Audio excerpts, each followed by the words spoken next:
On to CleanTech Lithium. It has been said that lithium is the new gold. Well, we've been discussing gold for the last half an hour, and CleanTech Lithium certainly look as though they may have the Midas touch.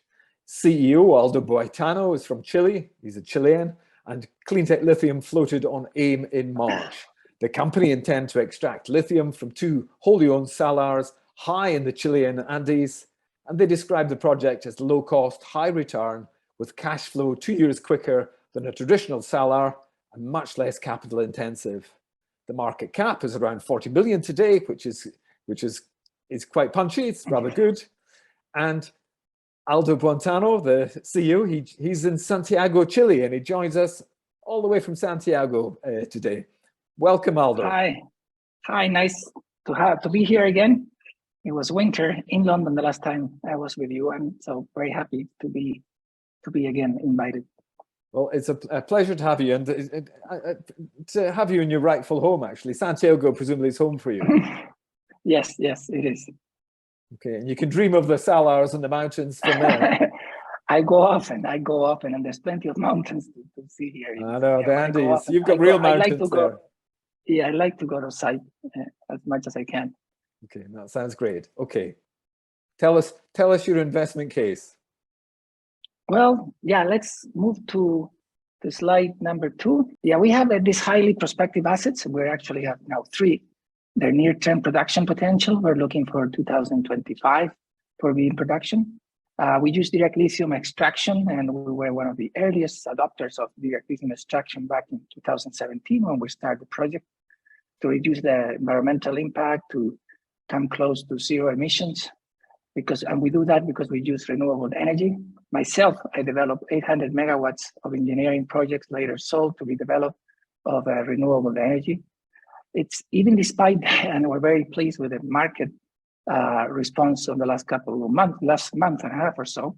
It's still an attractive entry point. There's an valuation. We are the only or major company, listed company without an offtake agreement, and so there's an opportunity there, and we plan to do something at the end of this year, on the beginning of the next year. But most importantly, we have a proven management team that takes projects from startup to production. We'll see the board later on, but Steve Kessler, the chairman, Dr. Kessler, he's credited to start both Escondida and then as the first CEO of Collahuasi from a startup idea all the way into production. And worth mention that Escondida and Collahuasi one is the largest copper mine of the world, and Collahuasi is the second one. So, and we just had a big referendum election in Chile over Sunday, and always the governments of various different political signs have been supportive of the project, and more so today with our green credentials. And at the same fact, just the country is moving to a more central, more reasonable agenda to work after the big referendum that happened yesterday. Can we move to slide 3, please? This is a snapshot. This is a snapshot of at the bottom of the right side picture.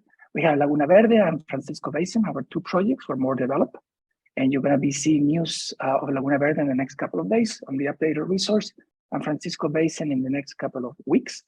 I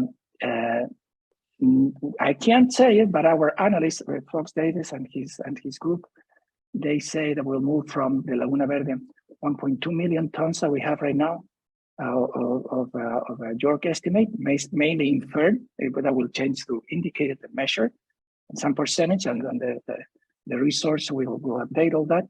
But according to Fox Davis, both areas combined will amount for somewhere around 2 million tons. We still have to publicly tell the market the number, and just to make a case that's larger than China alone. We'll see a chart of our reserves around the planet and the different countries, and just to grasp how big and important our projects are.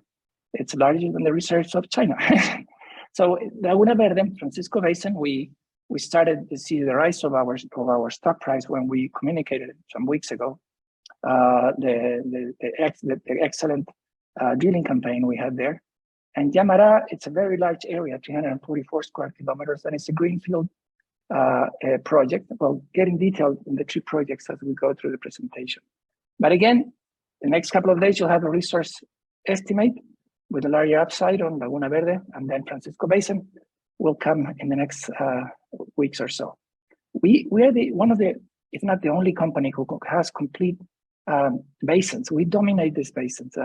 That allows us for part of the direct lithium extraction reinjection.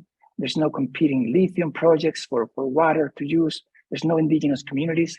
The Coyas, a very respected community, lives to the 2,000 meters below where we are in Francisco Basin and Laguna Verde, who are 4,300 meters. And at the same time, a couple of hours away, 2 hours away. But we've been working with them. We've been including them in the drilling campaigns, and they've been sending us some services, and we're very keen to work with them in the future. And we actually set up our team in Chile in all positions, not only on engineering or environmental or logistics and so on, but also on the community front. And that's what the importance of the border management that I was mentioning. We're a registered company in Jersey. We have offices in London, Santiago here in Jersey. We listed on the AIM market in March 2022, right a couple of days after the Ukrainian and Russia war started. We were some 20 companies back down for getting listed. We succeed, and we raised between pre-IPO and post-IPO £9.5 million. We're well funded all the way to pre-IPO, but always we will look for money if that becomes available for drilling opportunities or expanded resources. Let's slide number 4. This is a quick look at the CleanTech Lithium board of management. Already talked about Steve. The board is very, very experienced and seasoned. I wanted just to step a little bit on the technical advisory board. Marcelo Bravo, who's working currently in the scoping study that will be released by the end of the year, both at Laguna Verde and Francisco Basin. Laguna Verde first, and then Francisco Basin. It's one of the top 5 world lithium experts, as the same with Pedro Torres. He developed a resin that we now own, and developed a 1 kilo battery grade lithium certified in Germany by the same resin. One of the big reasons we listed in London is to go after the European Union market and the requirements of green credentials, and the requirements more and more strict over where the raw materials of batteries come. So we are in a very good position again. We expect good growth. We are much lower, just without any compensation of CO2, just by the pure way we're producing lithium. We're much smaller than of rock, of course, and also brine evaporation. And we'll touch base when we talk about direct lithium extraction, how that it's, again, with a lower impact and more friendly to the environment. This is what I just told you. This is slide number 6 now. That's the reserves on the site. So to give you an idea what our broker says, not us, around 2 million tons of lithium in reserves is closer to Argentina. It's larger than China. And this 9.2 of Chile reserves, ours are not accounted yet. So, and this is information from very public from the United States Geological Survey and McKinsey. Chile, it's a serious country. It has one of the lowest poverty rate in Latin America. It's considered a developed country with the power purchase GPD of the people. We have the highest investment grade.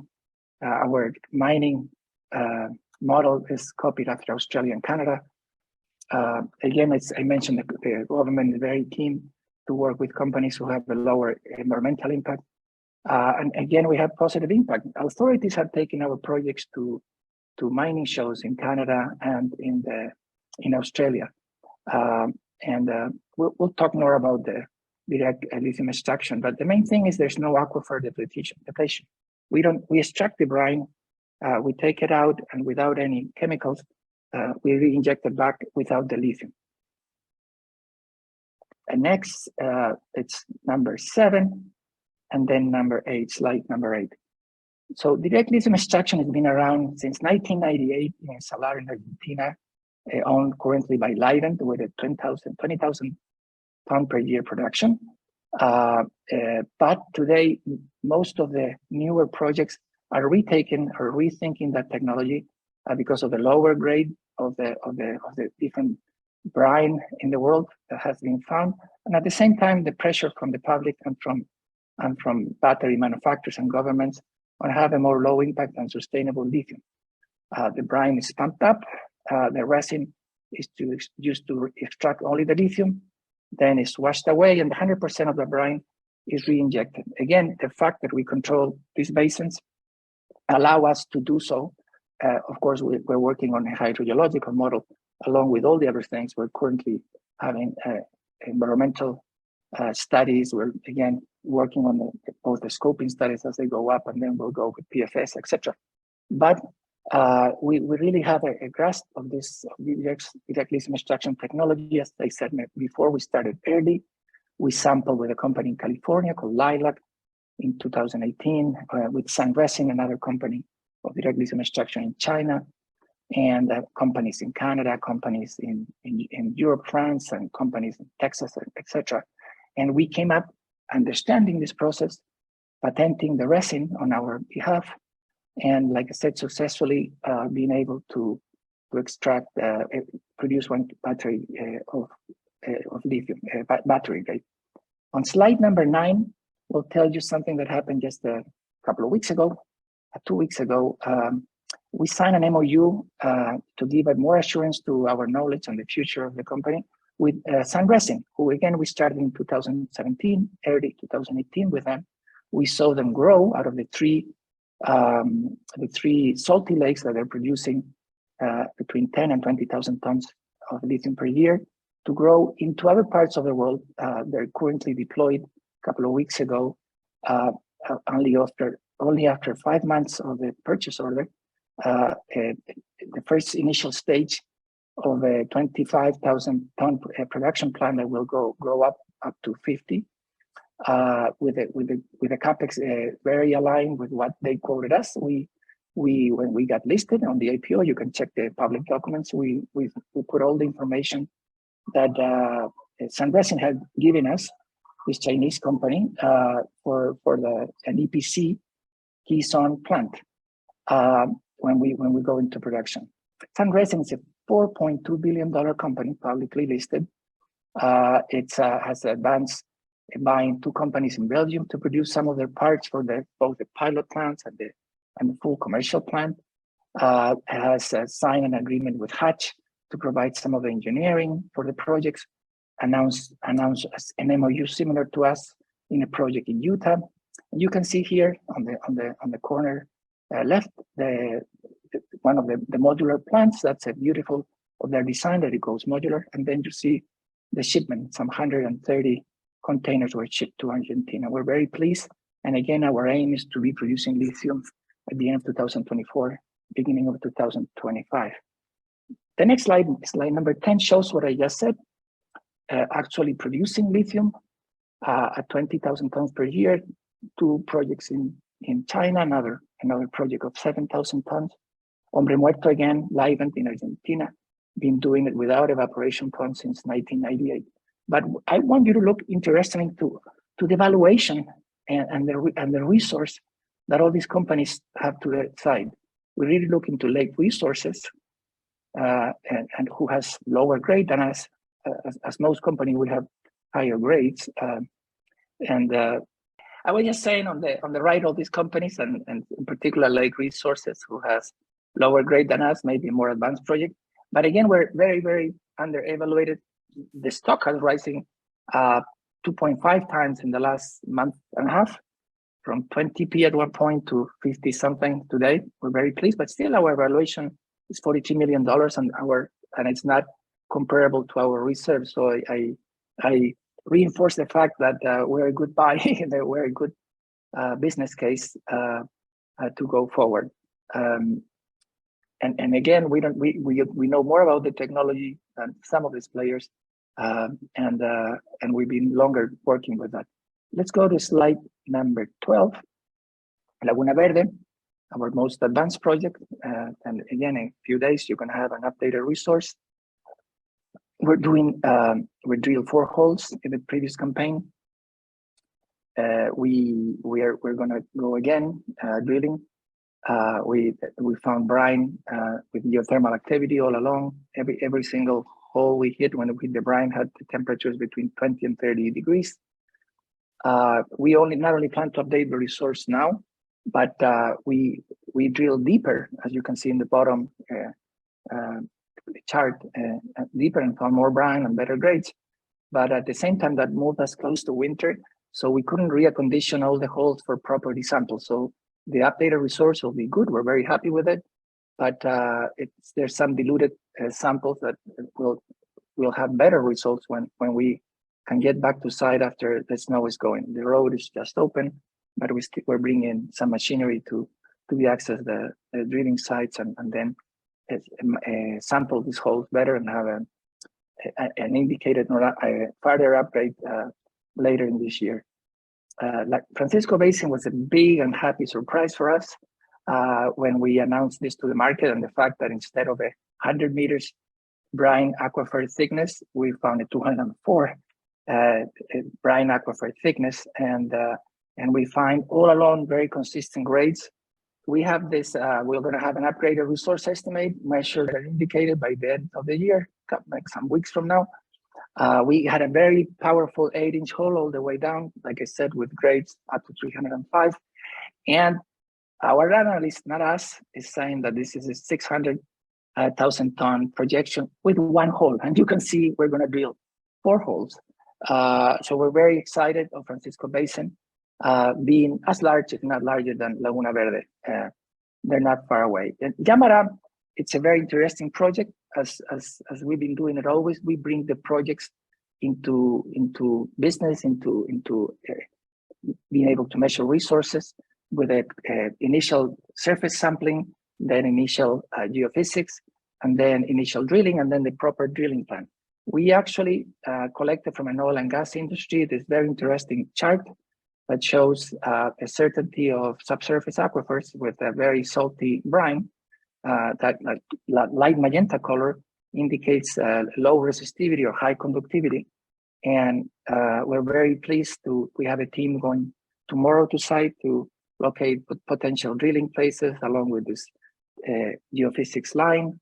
And we're going to do, before the end of the year, initial drilling to see how much lithium is there. There's lithium in the surface. There's subsurface aquifers who have lots of salty components. So we hope, even though it's a green field, we hope to hit the market positively. So we'll go to slide number 15. I already mentioned how important is the clean energy and the fact that both places are very well connected to the national grid. In Francisco Basin, it's only 5 kilometers away. In Laguna Verde, only to mining standards, 52 kilometers away. It's very close. I know this business, I know this market, and we have 100% assurance that we're going to have power purchase agreements or PPAs to supply 24/7 clean energy. There's excellent, not only clean but energy, but also highways, roads, ports. Again, Chile is a very prone mining country, and we're all good. In Laguna Verde, in Francisco Basin, we have also enough fresh water within our properties with existing water bores, and we plan to do additional to be part of the process. Slide number 17. It's the next 12 months catalyst events. You've got a minute or two to wrap up there. You've got a minute or two to wrap, Aldo. It is already. Yeah, this is the upgrade. We're gonna tell the upgrade resource estimate.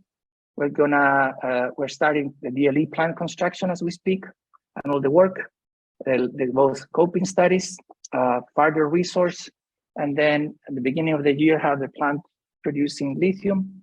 And just again, I said it at the beginning, we don't have a potential partner or an offtake agreement, and we're going to wait till we're really in a better position with both resource updates and both the scoping studies finished to be able to do that. That's it. This is just a CleanTech last slide, 18. The key data of the project, the market cap, the shares issue, and just the major shareholders, including me, and just ready for questions. What might the size of the eventual resource be? If you look in your crystal ball, you've got two fantastic projects which you wholly own. What might eventually, how big might the resource actually be? I can't say it, but again, if I'm quote Gaius King, the expert, and there's another geologist there, the expert from Fox Davis. By the way, we signed an agreement with Canaccord as a co-broker, and they're going to be released in mid-September their first news about us. So what Fox Davis has said, new broker on board in 2 weeks' time, yes? Yeah, well, in a couple of days, and then in 2 to 3 more weeks, we'll have, according to them, Fox Davis, around 2 million tons of lithium as reserves. And they say we could go anywhere as we expand the resource with further drilling and everything. Without adding Yamara, we'll go to 4 to 5. That's big. Right. I mean, that's larger than Argentina. That's half the Chilean reserves. That's a big number. Chile, I understand, is one of the providers of lithium, and it's about 9 million. Has the largest reserves. Yeah, 9.2, and has the world's largest reserves. And the larger producing place, Salars Atacama, who hosts Aldo and Estuem, is the site is the largest copper. I mean, the largest lithium place in the world. And you may have 5 million. That's very impressive.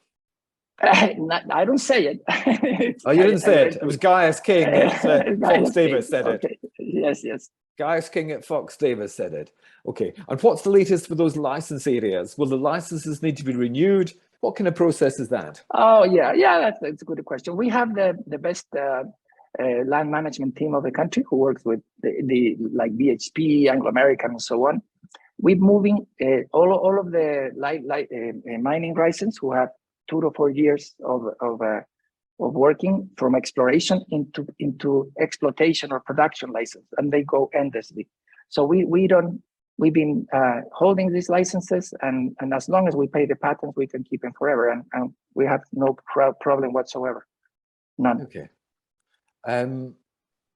What about strategic partnerships? It strikes me with a market cap of 40 million, a very positive outlook, and a relatively short period of time before you get into cash flow. Does that actually give you a solid basis for entering into strategic partnerships? We've been approached by many, and we're going to be approached by more, but we just, again, want to have both places with as high as we can inferred and measured, and that's indicated and measured, not only inferred resource. And they both scoping studies finished for the two most important projects to give an economic evaluation and then talk. Steve Kessler was the founder and past president, chairman of a European lithium company based in Austria.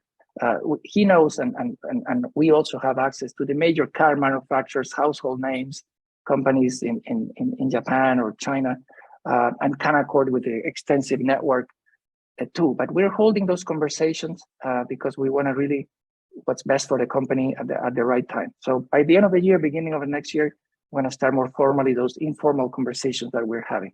Okay. How much do we estimate the cost of production to be? I understand pretty low. And how large are the potential margins? I understand pretty wide. Well, yeah, we've been very conservative, saying $5,000 per ton of production. The price is, I mean, many times that in our cash flow, we put all the taxes, payments, and royalties and everything, and the numbers are astronomical. The capex is even somewhere less than evaporation ponds. It takes a lot less time to go into production. Again, Sundressing, this plant manufacturer who just sells you the plant, there's no offtake or payment agreement over equity or nothing, just paying cash. They 3 to 5 months to produce everything in their factory, and then you have 9 to 12 months to install. Versus evaporation ponds, that takes a year to build the ponds and then another year to put them into production. And the capex of a 10,000 ton per year plant is around $200 million, and that's in range with what we just seen in Argentina on the latest deal from Sundressing. So a lower capex and not much higher OPEX than the evaporation ponds, who have the lowest one.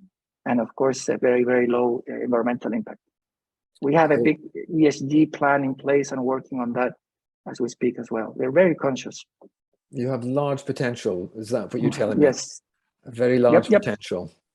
Fantastic. I'm afraid we are thoroughly out of time. It has been completely wonderful.